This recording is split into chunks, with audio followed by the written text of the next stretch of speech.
आजच्या या सभेमध्ये सर्वप्रथम मी आमचे नेते आदरणीय अजितदादा पवार यांना मी भावपूर्ण श्रद्धांजली मी वाहत आहो। या सभेमध्ये उपस्थित आमच्या नेता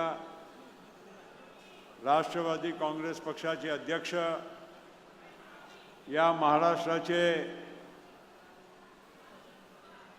उपमुख्यमंत्री आणि आपल्या सर्वांच्यासाठी प्रेरणास्थान म्हणून, श्रद्धास्थान म्हणून आपल्या या बारामती विधानसभामधून उमेदवार म्हणून असलेले आदरणीय सुनेत्राबाई पवार, आपल्या शिवसेना पक्षाचे नेते आणि राज्याचे उद्योग मंत्री माननीय उदयजी सामंत, राष्ट्रवादी काँग्रेस पक्षाचे अध्यक्ष, महाराष्ट्राचे अध्यक्ष माननीय सुनील भाऊ तटकरे, आपले ज्येष्ठ नेते आदरणीय छगन भुजबळ साहेब, ज्येष्ठ नेते मुश्रीफ साहेब, ज्येष्ठ नेते दिलीप वळसे पाटील साहेब, आजच्या या सभेमध्ये आलेले नुकत्याच ज्यांची राज्यसभेवर निवड झाली, आपले तसे राष्ट्रवादी काँग्रेस पक्षाचे जुने सहकारी राहिलेले खासदार रामराव वडकुटे साहेब, या कार्यक्रमामध्ये उपस्थित धनंजय मुंडेजी, बाबासाहेब पाटील, दत्ता मामा भरणे, मकरंदाबा पाटील, हर्षवर्धनजी पाटील, निलय आमच्या इंद्रनील नाईक, सर्व मान्यवर आणि आत्ता जे मंचकावर होते सुप्रियाताई सुळे, बारामतीचे सर्व माझे ज्येष्ठ मंडळी, बंधू भगिनी आणि माझ्या तरुण मित्रांनो,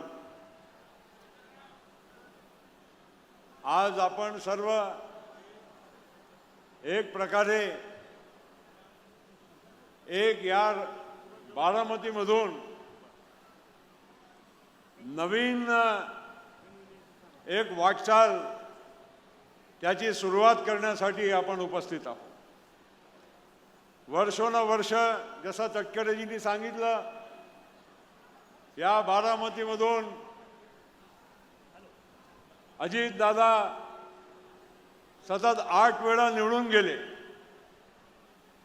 आणि तुमच्या जे प्रेम होतं ते प्रत्येक वेळी वाढत गेलं आणि मला असं वाटते की त्याचबरोबर तुम्ही दादाच्या खांद्यावर जास्त जबाबदारी सुद्धा तुम्ही देत गेले।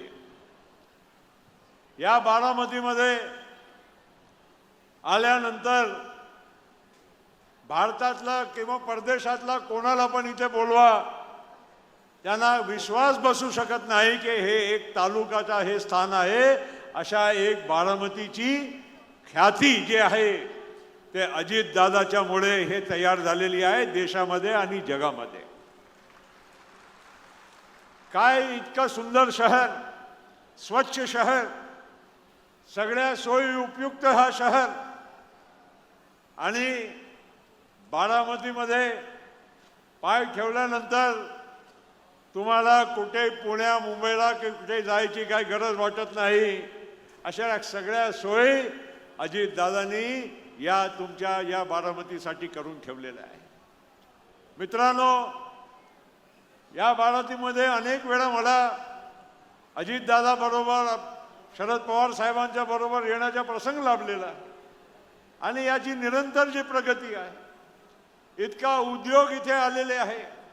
हा पियाजीओचा कारखाना, फेरारोचा कारखान्याच्या वेळी मी स्वतः दादाच्या सोबत इथे उद्घाटनाला पण उपस्थित राहिलो होतो.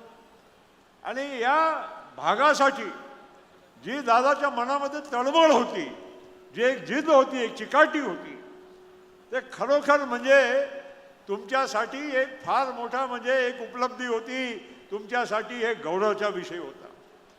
काय लहानच्या लहान कामासाठी का न हो, पण दादाच्या एक इथे तुमच्याकडे लक्ष केंद्रित होता.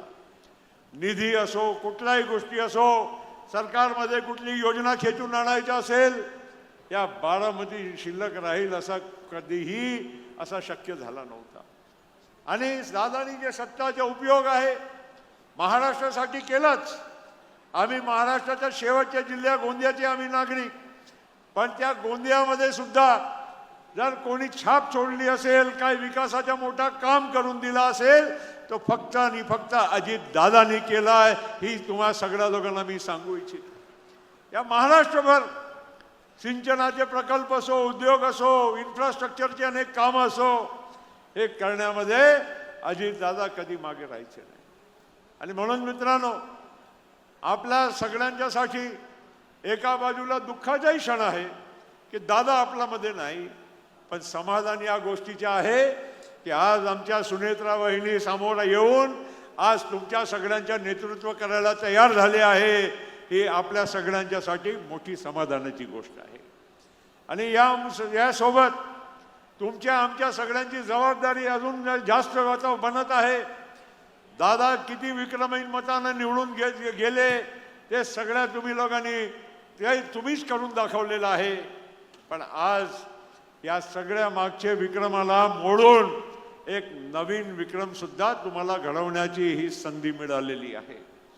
वहिनीचा या माध्यमातून तुम्हाला फक्त आमदारच नाही, एक उपमुख्यमंत्री आहे, पण सोबत एक राष्ट्रवादी काँग्रेस पक्षाला ध्येय दिशा धोरण देणारे एक नेते सुद्धा तुम्हाला आज मिळत आहे.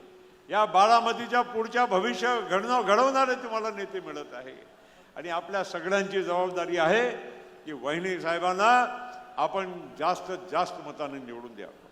आता ही उन्हाचे दिवस आहे आणि हे सार्वत्रिक निवडणूक नाही, म्हणून अनेक लोक मान्यवर जे पुण्याला असतात, इतर ठिकाणी असतात, तिथे सुट्ट्या नसतात, म्हणून लोक इथे एक मत आपला देण्यासाठी यावं की नाही हे विचार करत असतात.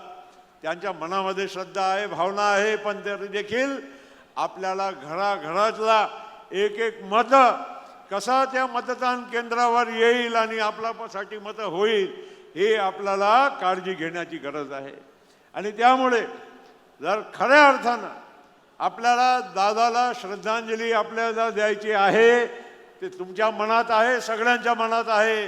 पण ती श्रद्धांजली जेव्हा वहिनी साहेब या देशातला सगळं विक्रम मोडून जास्तीत जास्त मतानं निवडून येतील, हीच तुमची खरी श्रद्धांजली आमच्या अजितदादांच्यासाठी राहणार आहे.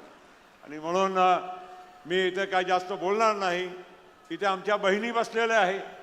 मागच्या काही दिवसामध्ये महिला आरक्षणच्या विषयी सुद्धा चर्चा झाली.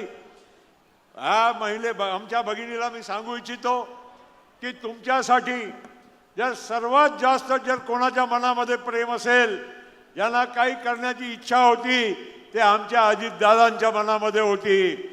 या लाडकी बहीणची योजना किती चर्चा झाल्या त्यावेळेस. भुजबळ साहेब, तटकरे साहेब, सगळ्यांना माहीत आहे, मुश्रीफ साहेब, हे मंत्रिमंडळात असलेले लोकांना की पैसे कुठून आणायचे, काय करायचं. पण दादांनी म्हटलं की आपण आमच्या बहिणीला जर खऱ्या अर्थानं आपण मदत करू इच्छितो तर ही लाडकी बहिणीची योजना आपण लागू करू. त्याच्यासाठी कुठेही पैसा कमी होऊ देणार नाही. ती त्यांनी व्यवस्था तेव्हाही केली आणि आज आपल्या सगळ्यांच्यासाठी अभिमानाची गोष्ट आहे. ती योजना न केवळ चालू आहे, या पुढच्या 5 वर्ष सुद्धा आमच्या बहिणीला ही योजना आता मिळत राहणार आहे. आणि हे जेव्हा महिला आरक्षणाची आपण चर्चा करतो तर महिला आरक्षणामध्ये सुद्धा आपण लोकांनी परवा बघितलं असेल की एका बाजूला आम्ही लोक महिला आरक्षण कसं मिळालं पाहिजे, लवकरात लवकर मिळालं पाहिजे, 2029 मध्ये मिळालं पाहिजे, याच्यासाठी आम्ही चर्चा करायला बसलो होतो. तेव्हा दुर्दैवाने काही गोष्ट काही लोकांच्याकडून त्या मदत साथ तुम्हाला मिळाली नाही, पण तरी देखील मी तुम्हाला सांगतो की आज महायुतीचं जे सरकार आहे मोदी साहेबांच्या नेतृत्वामध्ये, ते या आमच्या बहिणीला हे मदत केल्याशिवाय, तुम्हाला आरक्षण दिल्याशिवाय हे राहणार नाही, ही सुद्धा ही वस्तुस्थिती राहणार आहे. आणि म्हणून मी अधिक न बोलता आज आपण सगळ्या लोकांना परत विनंती करतो की येणाऱ्या परवाच्या निवडणुकीमध्ये आपण जास्तीत जास्त मतदान कसं करायचं याचीसाठी काळजी घ्यावी, एवढंच बोलतो आणि आपल्या सगळ्यांचा खूप खूप आभार व्यक्त करतो.